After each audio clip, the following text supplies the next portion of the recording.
Panginoon, gawin mong safe ang araw-araw ko. Panginoon, maraming salamat sa araw nito. Alam namin na makakasama ka namin sa araw na ito. Alam namin na kasama namin ang proteksyon mo kahit saan kami magpunta at gagawin mo kaming safe sa lahat ng pagkakataon. Lord, alam mo naman na maraming tao na walang magawa sa kanilang buhay. Mga taong walang magawang mabuti sa kanilang kapwa. Mga taong ang parang pakay sa buhay ay mang-istorbo at manakit. Panginoon, ilayo niyo po ako sa kanila. Huwag niyong hayaan na makasakit sa akin at sino mang miyembro ng aking pamilya ang mga taong ito. Huwag niyong hayaan na matuloy ang mga masasamang plano nila sa akin at sa ibang tao na wala namang kasalanan sa kanila. Hayaan niyong maging laban niyo ang aking laban, Lord. Huwag niyong hayaan na masira ang aking buhay ng mga problema sa labas. Huwag niyong hayaan na maapektuhan ang aking buhay ng mga pagsubok na ito. Huwag niyong hayaan na maapektuhan nito ang magandang plano niyo sa aking buhay.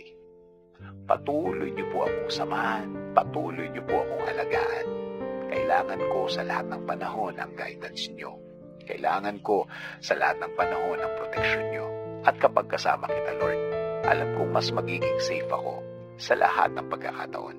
At alam kong hindi ako mabibigo, kaya haharapin ko ang araw na ito ng may lakas ng loob, may talino o wisdom. Dasal ko din, Panginoon, na gawin mong safe ang aming bayan. Gawin mong malayo sa anumang virus, anumang pandemya, anumang problema na pwedeng magdulot ng anumang kaguluhan. Gawin niyo pong safe place ang Pilipinas, Lord. Patuloy mo ring protektahan ang mga namumuno sa atin, Lord.